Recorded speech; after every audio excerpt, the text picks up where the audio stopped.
a gente já viu aqui no programa algumas entrevistas a respeito da cirurgia de redução do estômago, certo? Médicos falando das técnicas disponíveis, né, os prós e os contras de se fazer uma intervenção dessa. Enfim, vocês sabem a minha opinião a respeito, né? Que vocês sempre devem preservar pela saúde, e se o seu peso exagerado está te impedindo de realizar tarefas simples do dia a dia, então por que não optar por isso? Claro que em último caso. Mas acontece que muita gente tem optado pela cirurgia bariátrica e acha que o pesadelo dos quilos extras vai acabar em poucos dias, né? Como num passe de mágica. Isso é enganoso, porque surgem outros pesadelos, né? Os pesadelos da mente.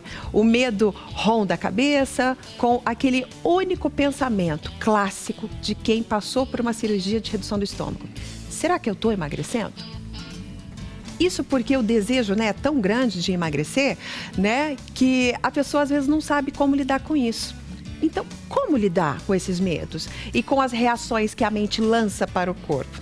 A gente convidou a psicóloga Érica Antunes para falar a respeito disso. Boa tarde, Érica. Boa tarde, Lu. Queria agradecer o convite para estar aqui hoje. Obrigada por você estar aqui.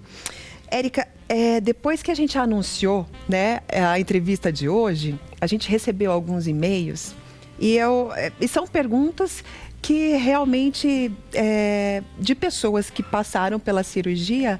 Então, o que a gente mais quer é alertar, orientar a pessoa a ter uma vida normal depois de uma cirurgia dessa, que a gente sabe que é uma cirurgia muito importante, Sim. né? Então, a Silvana Conte, ela escreveu o seguinte no e-mail, que ela fez a cirurgia faz 3 meses, mas ela sente muita vontade de comer.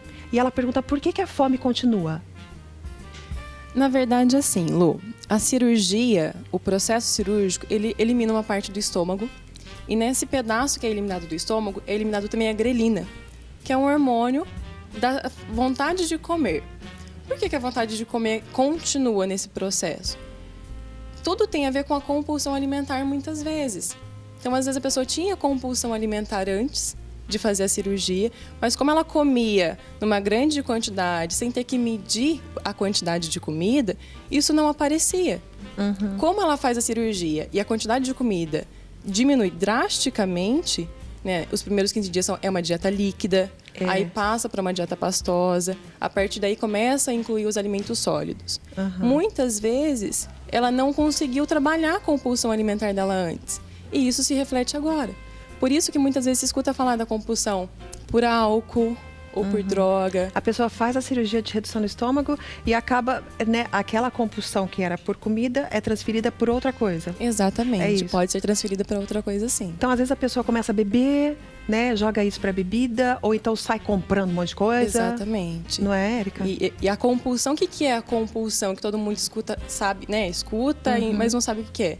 A ingestão, falando da alimentação, é uma ingestão muito maior do que a quantidade normal de um ser humano. Né? Vamos contar aí 3 horas.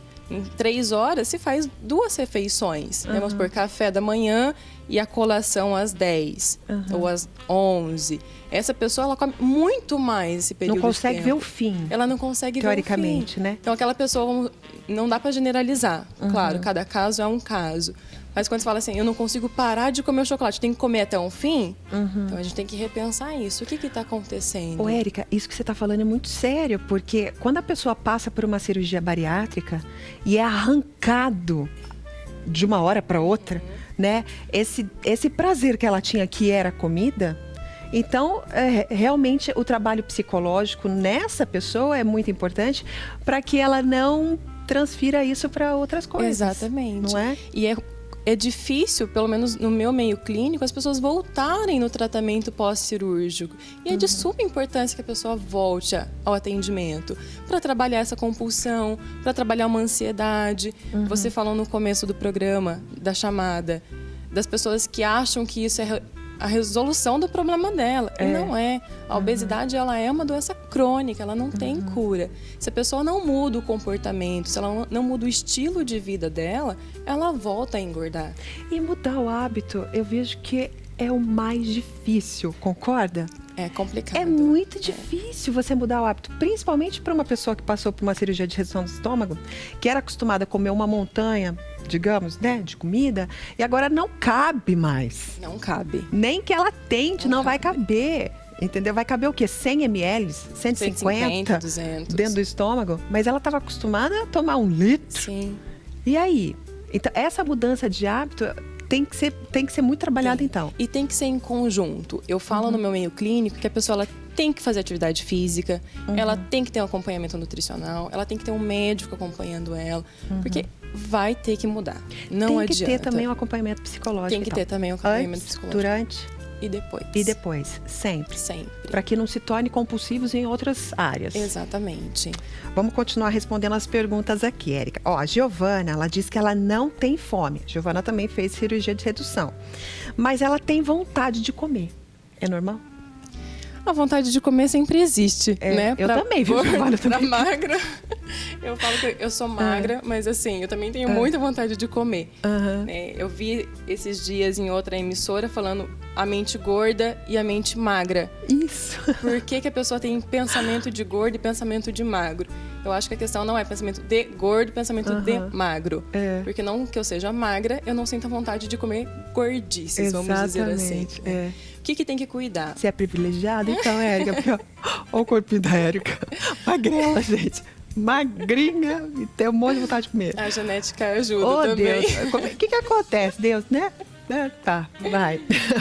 O que a gente tem que cuidar?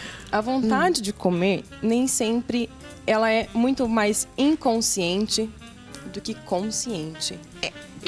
Eu falo que Sério? assim, quando você tá nervosa, você passou por um dia estressante, o que você tem vontade de comer? Um chocolate para aliviar o estresse? Por que a vontade? O chocolate ele traz o hormônio da serotonina, da endorfina, que é a sensação de prazer. Então isso tem a ligação, biológico, né? O corpo sente isso. O que vem depois? A culpa. Não podia ter comido uma barra de chocolate inteira. Vem a culpa depois. Então tem que cuidar. A pessoa ela tem que ter consciência do que ela está sentindo. Ela está sentindo fome ou vontade de comer? Bravo. Fala de novo, Érica. Tem que ter consciência. Ó, presta atenção. Fala, Érica, pro pessoal. Tem que ter consciência, gente. Você tem que saber diferenciar o seu sentimento. Eu estou com fome ou estou sentindo vontade de comer? A fome é aquela dor no estômago, tá chegando a hora do almoço, precisa comer. Isso, sem dúvida nenhuma. Mas a vontade de comer... É quando alguém aparece lá na repartição onde você trabalha, uma bandeja de doces. Um chocolate. A vontade vem. Eu estava até conversando ali fora com a fonoaudióloga que vai entrar daqui a pouco, né? E eu estava falando como quando você começa a fazer uma dieta, nossa, mas a coisa enlouquece, né? Você tem vontade de comer chocolate, você sente o cheiro, você parece sente tudo à vontade. O gosto da comida. Por que isso acontece com a gente, Eu falo que é um Érica? capetinha. A gente tem um capetinha no nosso lado que fala, come, come. Por que você vai emagrecer? Come. É tão gostoso, É tão bom, olha o chocolate, é tão saboroso. Mas quem precisa emagrecer, ela tem que ter essa consciência. É a consciência. Da vontade de comer. Gente, ó, e tá da tudo fome. na cabeça da gente. Tá, vamos lá. Ainda falando das pessoas que fazem cirurgia de redução do estômago, tem gente que passa muito mal, né? Porque não consegue mastigar devagar. Os operados, né? De cirurgia de redução, sabe que agora tem que comer devagar e mastigar muito, muito, muito, muito.